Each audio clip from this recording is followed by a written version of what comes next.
Today, we're tackling a huge question in the creator world. Why do so many YouTubers burn out?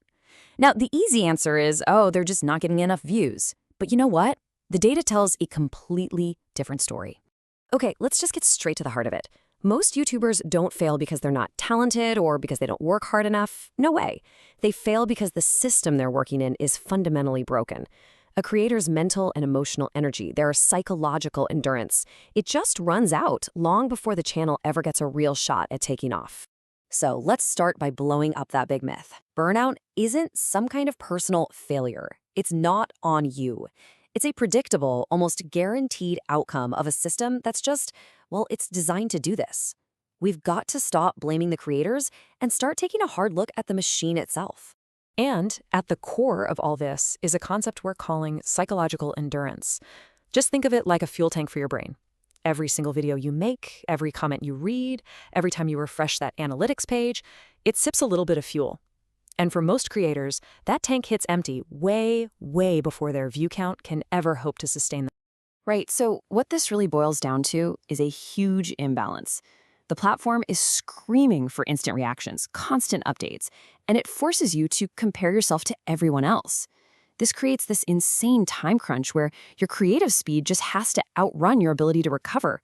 You end up in the state of constant mental debt, and you never, ever get a chance to fully recharge the batteries. So what does this design flaw actually look like? I mean, this isn't just some abstract theory.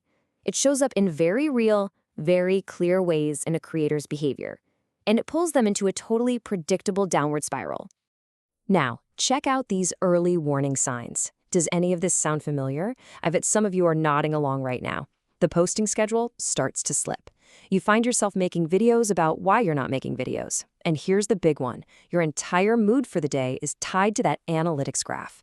Every little dip feels like the end of the world. And this chart just hits the nail on the head. It shows the core conflict perfectly. As a creator, you pour days, maybe even weeks into one video. But a viewer, they'll judge it in minutes, drop a quick comment, and poof, they're gone. On to the next thing. This massive gap between your investment and their consumption is what creates that constant draining fatigue. And look, this isn't just some anecdotal thing affecting a few creators here and there. Let's shift gears and look at the shocking scale of this problem. The actual numbers show just how common this burnout spiral really is. Let's just put a number on it. Think about everyone who starts a YouTube channel, with real ambition to post consistently. How many of them actually manage to stick around? Okay, here's the first jaw-dropping stat. Within just 6 months, almost 2/3 of new creators, that's 62%, just stop posting. They're done. That initial fire and passion runs smack into the brick wall of this flawed system, and, well, the system almost always wins. But let's zoom out even further. After 3 years of grinding it out, the number of creators still posting consistently drops to just 4%. Let that sink in for a second. 96% of the people who started have just vanished by that point. But this is the most critical number of all.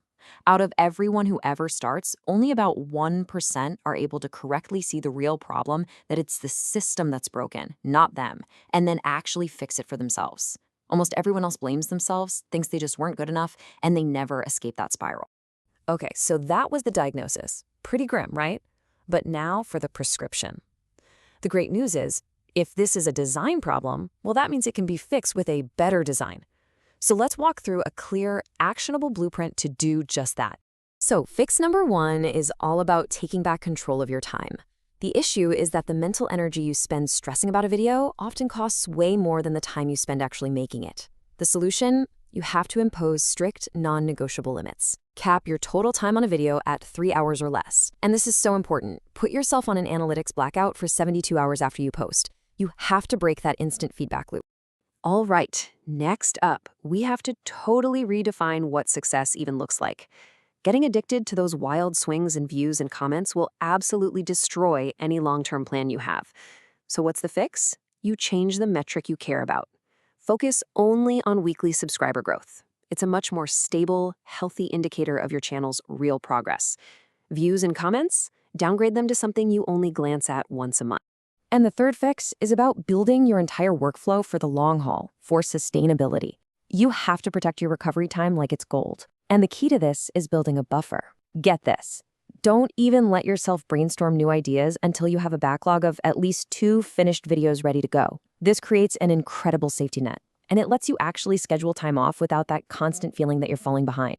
So, what actually happens when you put these fixes into practice? Let's take a look at what a healthy, sustainable growth path looks like when it's built on a solid foundation, instead of just a desperate, frantic scramble.